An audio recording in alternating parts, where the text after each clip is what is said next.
Assalamu alaikum. In this lecture, I will tell you about contrast mechanistic and organic structures. This is the topic of organizational structure and design. So let's quickly start our today's topic.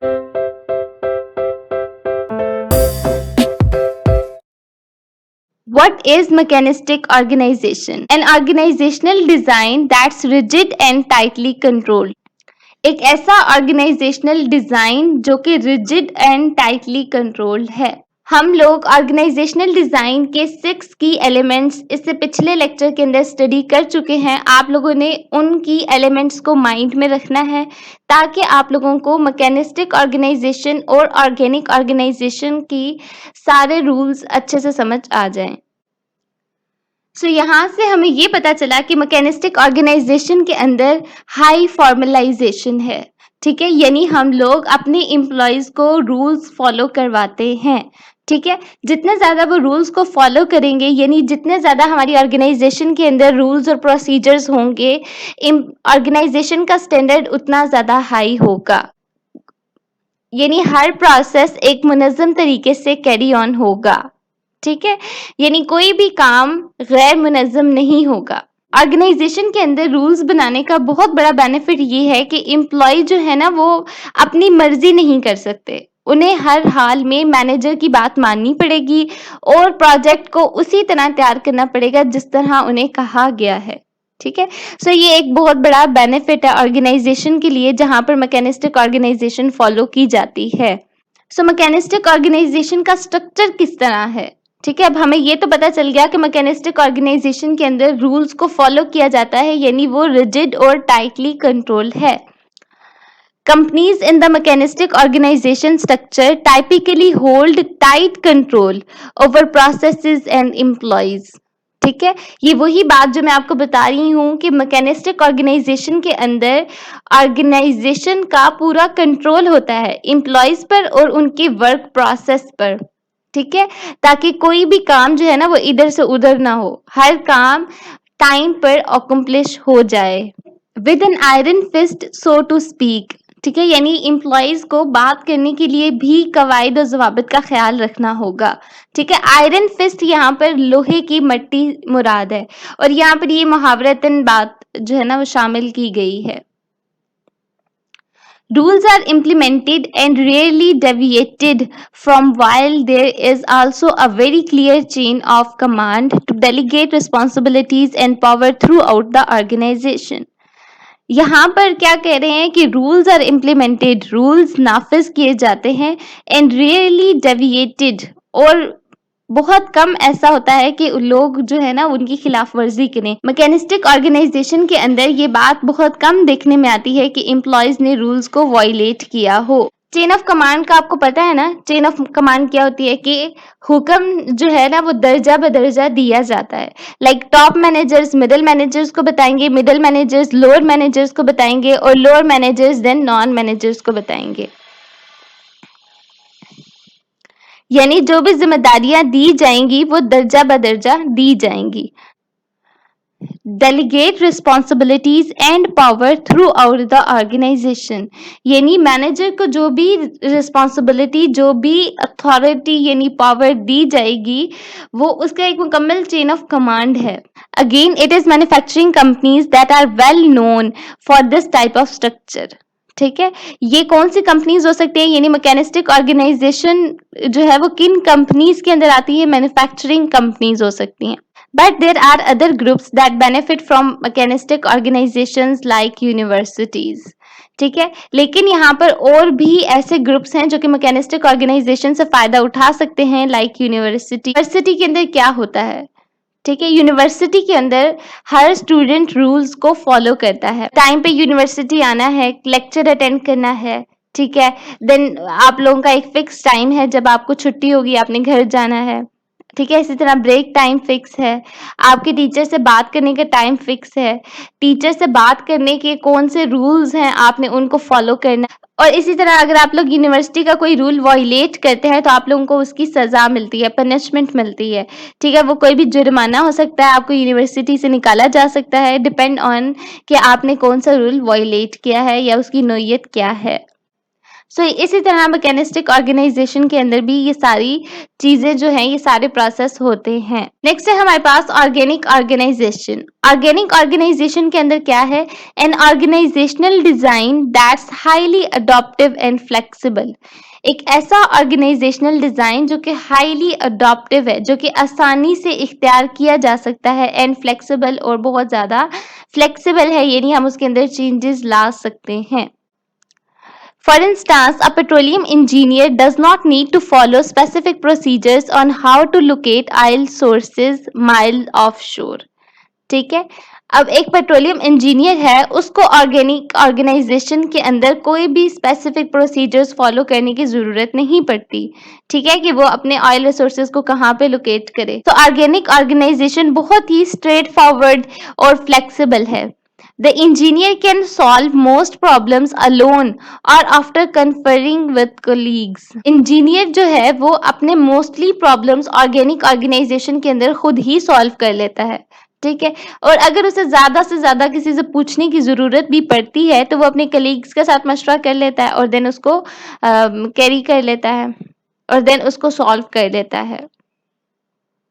यहाँ पर आप लोगों को हर बात के लिए अपने manager से परमिशन लेने की जरूरत नहीं है, ठीक है, आप लोग अपनी मर्जी के मालिक हैं, यानी आपको कुछ स्पेस दी जाती है ऑर्गेनिक ऑर्गेनाइजेशन के अंदर कि आप लोग अपने कि आप लोग हालात को देखते हुए डिसीजन ले सकें। प्रोफेशनल स्टैंडर्ड्स गाइड हिज और हर बिहेवियर। प्रोफेशनल स्टैंडर्ड्स जो हैं वो उसको उसके बिहेवियर के बारे में गाइड करते हैं कि आपका किस तरह का बिहेवियर होना चाहिए ऑर्गेनाइजेशन के अंदर। ऑर्गेनिक ऑर्गेनाइजेशन का क्या स्ट्रक्चर है? Companies in an organic organization structure typically have a more open communication and contribution to task at hand. ठीक है, अब ये तो हमें बात वैसे ही पता चल गई है कि जब हम फ्लेक्सिबल की बात करते हैं तो ऑर्गेनाइजेशन के अंदर आप लोग ओपनली कम्युनिकेट कर सकते हैं अपने कलीग्स के साथ, अपने मैनेजर के साथ, ठीक है, और अपने जो भी टास्क है उनके साथ डिस्कस कर सकते हैं। ये सिर्फ और सिर्फ ऑर्गेनिक ऑर्गेनाइजेशन के अंदर हो सकता है। The structure of the business is more adaptable and flexible to changes. Organisation का जो स्ट्रक्चर है वो इजीली हम लोग इख्तियार कर सकते हैं और उसके अंदर जो भी चेंजेस हम लोग लाना चाहें वो ला सकते हैं, ये नहीं उसके अंदर इतनी स्पेस होती है। The environment is unpredictable, but because of the freedom afforded the employees and management, it is better maintained. Environment यहाँ पर गैर यकीनी है, लेकिन जो हम लोगों ने एम्प्लॉयज को फ्रीडम दे रखी है और जो मैनेजमेंट है ऑर्गेनाइजेशन की, उसकी वजह से ऑर्गेनाइजेशन का जो निज़ाम है वो बरकरार है, ठीक है। Good examples of this type of structure would be Google and the coveted positions that lie within the Facebook corporation. Organic organisation की एक अच्छी मिसाल गूगल का स्ट्रक्चर है और इसके साथ साथ फेसबुक कॉर्पोरेशन के अंदर भी इससे जो मिलते जुलते ओहदे हैं वो भी इसकी मिसाल है। Organic organization have quickly realized that a happy workplace makes for a happy employee. Organic organisation को ये बात जल्दी रियलाइज हो गई कि हैप्पी वर्क प्लेस जो है वो हैप्पी एम्प्लॉय से बनती है। अब मैं आप लोगों को मैकेनिस्टिक और ऑर्गेनिक स्ट्रक्चर का डिफरेंस बताती हूँ जिससे आपका कंसेप्ट मजीद क्लियर हो जाएगा। मैकेनिस्टिक ऑर्गेनाइजेशन के अंदर क्या है? हाई स्पेशलाइजेशन, ठीक है, और ऑर्गेनिक ऑर्गेनाइजेशन के अंदर क्या है? Cross functional teams. Mechanistic organisation के अंदर हम लोग हाई स्पेशलाइजेशन पे फोकस करते हैं, यानी हम लोग अपने प्रोजेक्ट से रिलेटेड हाईली स्पेशलाइज्ड बंदा तलाश करेंगे जो कि उस चीज में महारत रखता है, हम लोग उसको वो प्रोजेक्ट असाइन करेंगे, ठीक है। लेकिन ऑर्गेनिक ऑर्गेनाइजेशन के अंदर हम लोग देखें तो क्रॉस फंक्शनल टीम्स आता है, यानी एक ऐसी टीम जो कि मुख्तलिफ महारत रखने वाले लोगों पर मुश्तमिल होगी, वो एक कॉमन गोल के लिए काम कर रही होगी, ठीक है। अब ऑर्गेनिक ऑर्गेनाइजेशन के अंदर हम लोग स्पेशलाइजेशन पे फोकस नहीं कर रहे, ठीक है, यहाँ पर मुख्तलिफ लोग काम कर रहे हैं एक कॉमन गोल को अचीव करने के लिए। मैकेनिस्टिक ऑर्गेनाइजेशन के अंदर नेक्स्ट पॉइंट है रिजिड डिपार्टमेंटलाइजेशन। डिपार्टमेंटलाइजेशन के अंदर क्या होता है कि हम लोग ऑर्गेनाइजेशन के अंदर सिमिलर जॉब्स परफॉर्म करने वालों का एक ग्रुप बना देते हैं, ठीक है, ताकि वो मिलकर अपना काम इजीली फुलफिल कर लें, ठीक है। अब यहाँ पर रिजिड है, तो रिजिड का मतलब क्या होता है कि स्ट्रिक्टनेस का मतलब है कि ऑर्गेनाइजेशन अपने डिपार्टमेंट्स पर पूरा फोकस कर रही है और उनके हर काम पर उसकी नजर है। और ऑर्गेनिक ऑर्गेनाइजेशन के अंदर क्रॉस हेरारिकल टीम्स हैं।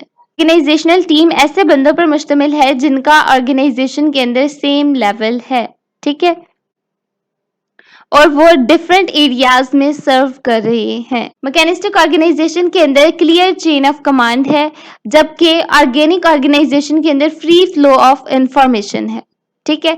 यानी इसके अंदर तो पता चल रहा है ना, मैकेनिस्टिक ऑर्गेनाइजेशन के अंदर दर्जा बदर्जा रूल्स, पावर्स, अथॉरिटीज जो है वो ट्रांसफर होंगी, लेकिन ऑर्गेनिक ऑर्गेनाइजेशन में इस तरह की कोई बात नहीं है, उसमें फ्रीली फ्लो कर रही है information.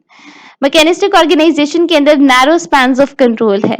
Narrow spans of control का मतलब क्या है कि हमारे पास जो लेवल्स ऑफ मैनेजर हैं वो कम हैं, और ऑर्गेनिक ऑर्गेनाइजेशन के अंदर हमारे पास वाइड स्पैन्स ऑफ कंट्रोल है। हमारे पास ऑर्गेनिक ऑर्गेनाइजेशन के अंदर लेवल ऑफ मैनेजर ज्यादा है, ठीक है। जब लेवल ऑफ मैनेजर ज्यादा होंगे तो वो इजीली अपने एम्प्लॉय को डील कर सकते हैं।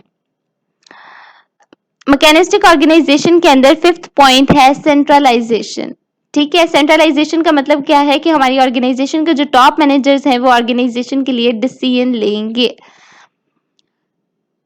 ऑर्गेनिक ऑर्गेनाइजेशन के अंदर डिसेंट्रलाइजेशन है, ठीक है, यानी हमारी ऑर्गेनाइजेशन के जो एम्प्लॉयज हैं वो डिसीजन मेकिंग के अंदर शामिल होंगे, वो इनपुट प्रोवाइड करेंगे और डिसीजन लेंगे।